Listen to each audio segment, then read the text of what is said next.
আমি একজন সংসার পাগল মানুষ। সংসারটাকে সাজাতে গোছাতে এবং কি সারাদিন সংসারের কাজকর্ম করতেই আমি বেশি ভালোবাসি। আমার হাজবেন্ড, আমার 2জন বাচ্চা, সেই সাথে আমার সংসার মিলেই আমার পুরো জগৎ। এদেরকে নিয়েই আমার পুরো দিন কেটে যায়। আর এদেরকে ভালো রাখতে পারলে দিন শেষে আমি নিজে ভালো থাকি। সবকিছু মিলিয়ে একটু একটু করে ভিডিও শুট করে সেটা আপনাদের সাথে শেয়ার করতে আরো বেশি ভালোবাসি। আমার প্রিয় অপুরা আমার ডেইলি ব্লগ দেখতে, লাইফস্টাইল দেখতে অনেক বেশি পছন্দ করেন। আর এ কারণে কিন্তু শত ব্যস্ততার মাঝেও বারবার ভিডিও নিয়ে চলে আসি আপনাদের মাঝে।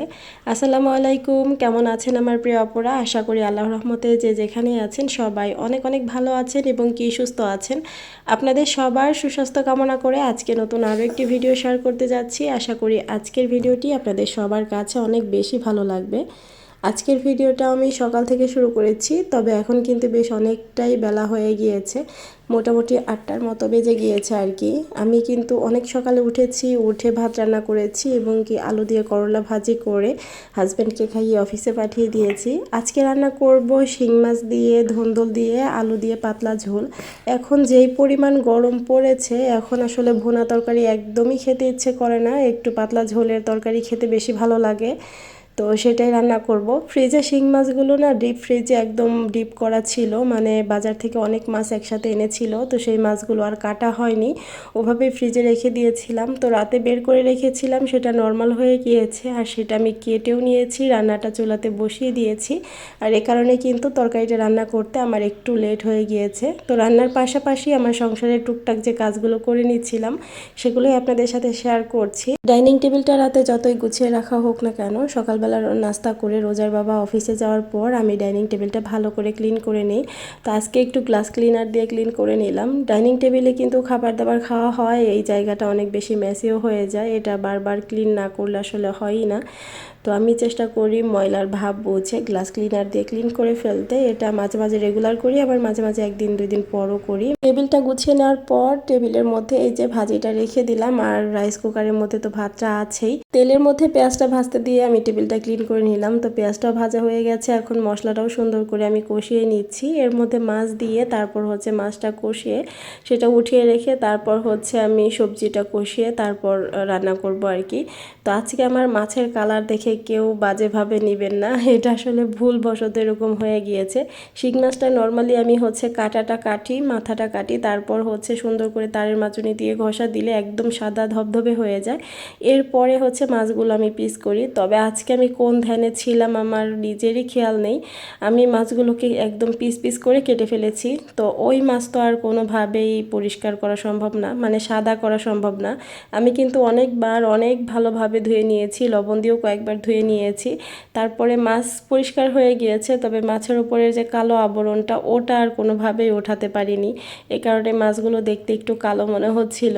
তো মাছটা কষাতে দিয়ে এদিক থেকে আমি মানে বিছানাগুলোও গুছিয়ে নিচ্ছি। রোজা শোভানা 2জনই উঠে গিয়েছে। এর মধ্যে শোভানা বাবু কি করে, আমি ঘুম থেকে ওঠার পরপরই হচ্ছে উঠে যায়। এই সময় আমি ওর পাশে শুয়ে পড়লে কিন্তু ও আবার ঘুমিয়ে যাবে, কারণ ওর চোখ ভর্তি ঘুম থাকে। তো আমি তো আর শুইতে পারি না, তো তখন ওর বাবার কাছে ওকে দিয়ে দিই। ওর বাবার কাছে দিলে ওর বাবার বুকের উপর শুয়ে দেখা গেছে আবারও ঘুমিয়ে যায়। তো সকালের পর থেকে যতটুকু ঘুমায় সেটা ওর বাবার রুমেই ঘুমায় আর কি। তো এভাবে করে আসলে 2 বাচ্চাকে সামলিয়ে নিচ্ছি। আর রোজা দেখা গেছে 8টা 8:30টার দিকে ঘুম থেকে উঠে যায় আর কি। মাঝে মাঝে ডাকতে হয়, মাঝে মাঝে আবার একাই ওঠে, তবে বেশিরভাগই কিন্তু ওকে ডেকে তুলতে হয়। তো এদিক থেকে আমার মাছ সবজি সবই কষানো হয়ে গিয়েছে, এখন ঝোলের পানি দিয়ে ঢাকনা দিয়ে ঢেকে দিচ্ছি। আপনারা তো সবাই জানেন আমি সকাল একবার রান্না করি, আবার রাতে একবার রান্না করি। তো এখন ভাজি আর এই তরকারি দিয়ে সকাল দুপুর তো হয়ে যাবে। তো রাতে কিছু প্রয়োজন হলে তখন রান্না করে নিব। ভাত তো মাস্ট বি রাতে রান্না করব, সাথে তরকারিও হালকা পাতলা কিছু করে নিব আর কি, অল্প স্বল্প, যেটা রাতে খেয়ে শেষ হয়ে যাবে এমনটা। তো তরকারিটা কিন্তু আবার ঝোলের পানি দেওয়ার পর আমি রুমটাও ঝাড়ু দিয়ে নিচ্ছি। আজকে রান্নাটা একটু দেরি হয়ে গেছে, বাচ্চাদেরকে খাওয়াতেও একটু দেরি হয়ে যাবে। দৌড়ের উপর বাসা থেকে বেরিয়ে যেতে হবে আর কি বাচ্চাদেরকে নিয়ে মাদ্রাসায়। তো আমি খুব দ্রুত কাজগুলো সেরে নিচ্ছিলাম। এখন রুমটা ঝাড়ু না দিয়ে ওদেরকে খাওয়ালে টাইম একদম পারফেক্ট হতো। তবে ওই যে তরকারিটা তো হয়ে সারেনি। তো হাত পা গুটিয়ে বসে না থেকে আমি রুমটাও ঝাড়ু দিয়ে ফেলছি যাতে করে আমার কাজ এগোতে থাকে। আর বাসায় আসার পর আরও গোছগাছের যে কাজগুলো আছে সেটা মানে পরে করে নিব, এখন তো আর সম্ভব হবে না, বেশ অনেকটাই বেলা হয়ে গিয়েছে। রুমটা ঝাড়ু দেওয়ার সময় আমাদের অর্গানিক হেয়ার অয়েলের দিকে চোখ পড়লো। আসলে আমার নিজের হাতে তৈরি প্রোডাক্টের দিকে যখনই আমার চোখটা পড়ে তখনই অন্যরকম একটা ভালো লাগা আর শান্তি অনুভব করি। আল্লাহর রহমতে আমাদের এই রোজা হেয়ার অয়েল ব্যবহারের ফলে হাজার হাজার আপুদের চুলের সকল সমস্যা দূর হয়ে গেছে আলহামদুলিল্লাহ। আর এই জিনিসটা চিন্তা করলেই কিন্তু অনেক বেশি ভালো লাগে। আমাদের ফেসবুক পেজের নাম হচ্ছে রোজা রকমারি, আর এই যে স্ক্রিনে কিন্তু আমি ফোন নাম্বারটা দিয়ে দিয়েছি, আপনারা চাইলে ইমো হোয়াটসঅ্যাপ থেকেও আমাদের এই তেলটি অর্ডার করতে পারেন, এছাড়া সরাসরি কল করেও কিন্তু অর্ডারটি করতে পারেন। আমি নিজের হাতে প্রাকৃতিক 35টি উপাদান দিয়ে এই তেলটি তৈরি করে থাকি। 100% গ্যারান্টি সহকারে আমাদের এই তেল আপনাদের চুলের সকল সমস্যা দূর করবে ইনশাআল্লাহ। 2 বছর প্লাস বাচ্চা থেকে শুরু করে ছেলে মেয়ে সবাই আমাদের এই তেলটি ব্যবহার করতে পারবেন। আমি কোনো খোলা এবং কি লোকাল প্রোডাক্ট দিয়ে এই তেল তৈরি করি না, একদম ব্র্যান্ডেড প্রোডাক্ট দিয়ে এই তেলটি তৈরি করে থাকি। আমাদের এই তেলে কোনো রকম কোনো কেমিক্যাল ইউজ করা হয় না, সেই সাথে কোনো রকম কোনো সাইড ইফেক্ট নেই। 2 বছর প্লাস বাচ্চা থেকে শুরু করে ছেলে মেয়ে সবাই এই তেলটি ব্যবহার করতে পারবে। বিশেষ করে বাচ্চাদের চুলে যারা ব্যবহার করতে চাচ্ছেন তারা তো মাস্ট বি একবার হলেও আমাদের এই তেলটি নেবেন। আমাদের এই তেল আপনাদের চুল পড়া বন্ধ করবে, নতুন চুল গজাবে, চুল অনেক দ্রুত লম্বা করবে, চুলের খুশকি দূর হবে, সেই সাথে চুল অনেক বেশি সফট শাইনি সিল্কি হবে। যেসব আপুদের চুল কোনোভাবেই পড়া বন্ধ হচ্ছে না বা চুল বড় হচ্ছে না, যেসব বাচ্চাদের চুল একদমই পাতলা, কোনোভাবেই ঘন হচ্ছে না, তারা কিন্তু অবশ্যই আমার এই তেলটি ব্যবহার করে দেখতে পারেন। একদম গ্যারান্টি সহকারে বলতে পারছি ইনশাআল্লাহ আপনাদের চুলে সকল সমস্যা দূর হয়ে চুলগুলো অনেক বেশি সুন্দর হয়ে যাবে। জাস্ট কয়েকবার ব্যবহারের ফলেই বুঝতে পারবেন। সব থেকে বড় কথা হলো যেসব আপুরা একবার আমাদের থেকে তেল নেয় তারা কিন্তু বারবার আমাদের থেকে তেল পারচেস করে, কারণ তারা সবাই অনেক বেশি উপকার পায়। তো যেসব আপুরা এই ধরনের সমস্যায় ভুগছেন ভেবে সময় নষ্ট না করে দ্রুত অর্ডার করে ফেলবেন আর আপনাদের চুলগুলোকেও অনেক বেশি সুন্দর করে ফেলবেন। এই যে এখানে আমার বারান্দার গাছগুলোকে আপনাদের সাথে একটু শেয়ার করছিলাম। বাবার বাসা থেকে আসার পর গাছগুলো তো একটু নষ্ট হয়ে গিয়েছিল, তবে এই কয়েকদিনের যত্নে কিন্তু গাছগুলো আবার বেশ সুন্দর হচ্ছে। মানি প্লান্টগুলো তো যত্ন ছাড়াই বাড়ে, এই কারণে কিন্তু এগুলোর ডাল অটোমেটিক অনেক বড় হয়ে গিয়েছে। আর দুইটা কিন্তু আমি ঘরের ভিতরে নিয়ে রেখেছি। বেলি ফুল গাছে কাটিং করে দিয়েছিলাম আমি বাবার বাসা থেকে আসার পর, তো এর মধ্যে সুন্দর সুন্দর কুড়িও বের হয়েছে। খুবই শীঘ্রই হয়তোবা আমার এই গাছে ফুলও দিবে।